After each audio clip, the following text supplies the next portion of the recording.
Training your abs is not good for your core. What I'm going to do in this tutorial is try and explain some of the differences between abdominal training or muscle training of the core and core training.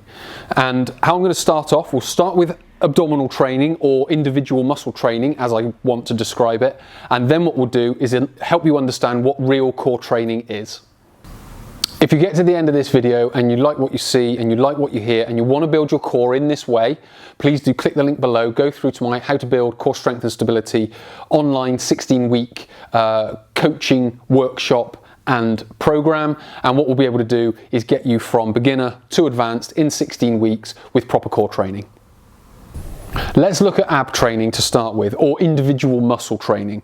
So this means using as concentrated as we can exercises that focus on certain muscles of the core.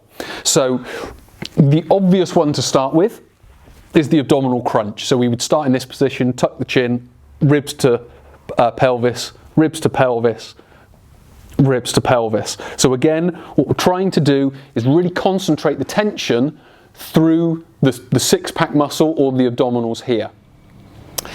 We would then take it, or we could then take it into another exercise. So we may have a weight in the hands and then we would rotate from side to side.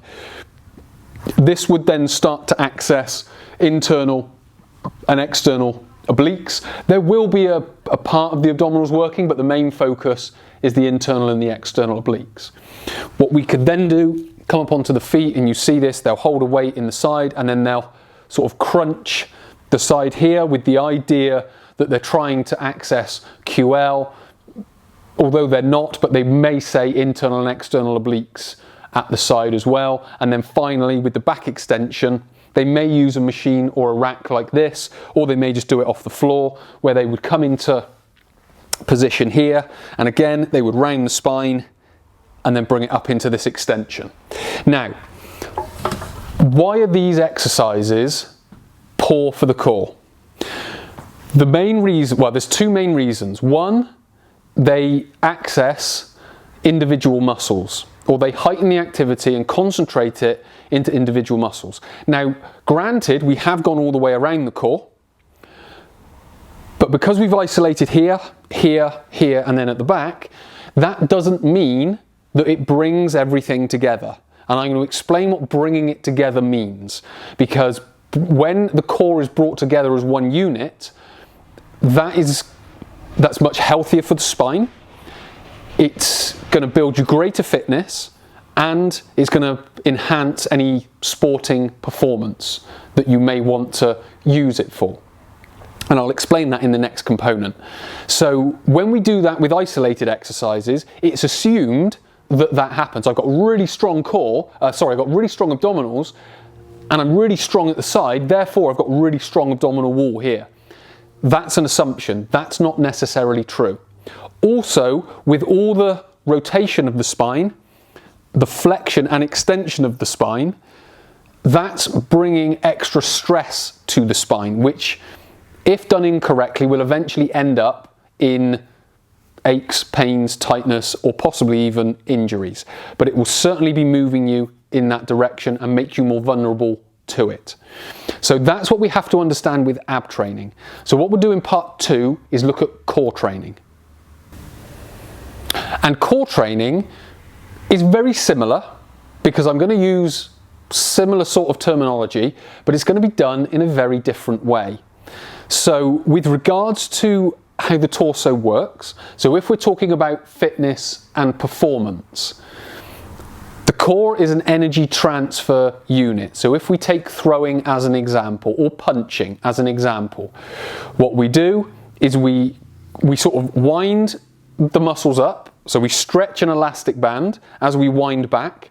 What we then do is pop the hip, pop forward, and then when the hip pops forward, we want to take the shoulder with it, and the power that comes from the hip gets transferred up through the core, down the arm, and out of the punch, or the kick, or the throw, or whatever it may be.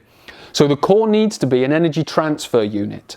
And how it does that is by stiffening at the right time, so all of that energy can go up through the torso and out through the arm.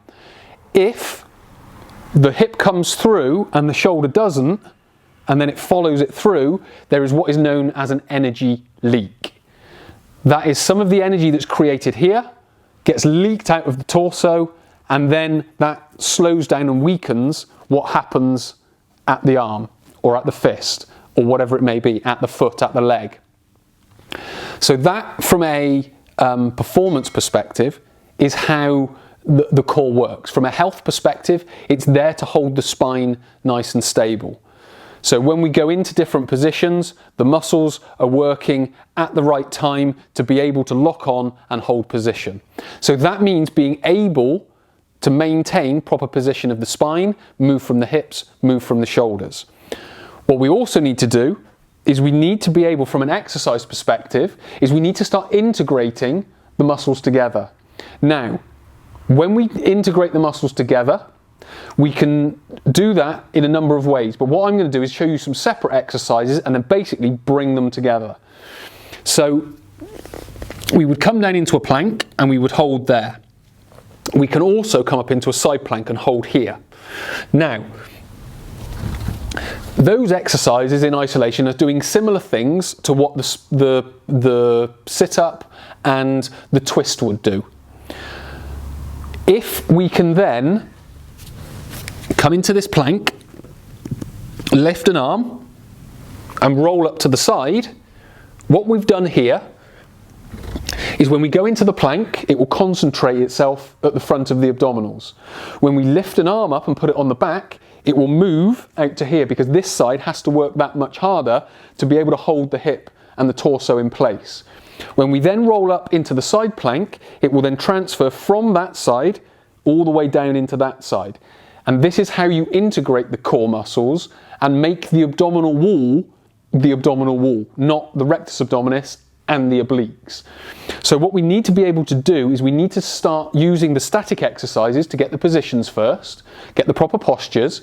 Then we start needing to lift arms and rotate to be able to shift the load around the torso depending on where we want to go and where we are. So when it comes to the plank, it would be here. It would be here where it's concentrated in the middle. When we lift an arm up, it comes out here. And when we come up into the side plank, it comes down here. So we would go to there. Then we would come back down. We would go the other way. So it's over this side. Then I come up into a side plank. It goes onto this lower side. This is how we integrate muscles into one unit. That doesn't happen when you do abdominals, twists, side bends, whatever it may be. That's just an assumption. If we can get this position, if we can get lifting limbs up and changing how muscles need to work, and then using, rotation to be able to shift the load around the torso, that's much more effective training for the spine, for performance, and that is what core training really looks like.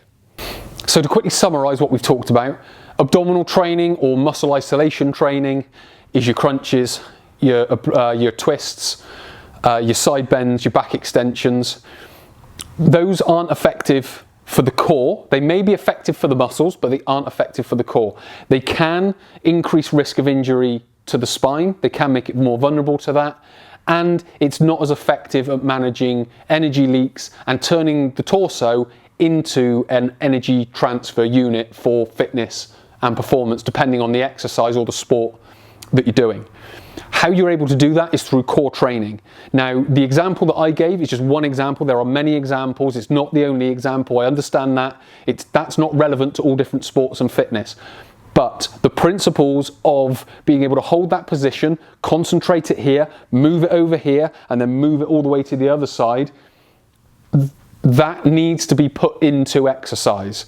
And the maintenance of the position of the spine needs to be maintained, and the generation of power from the hips and from the shoulder needs to be maintained.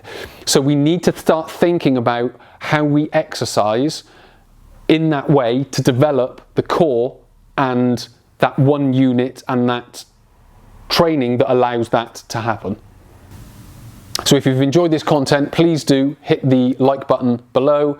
If you've learned something new, hit the thanks button. If you've got a comment or a question, please do leave it down below. And if you want to watch more tutorials like this, hit the subscribe button and the bell icon.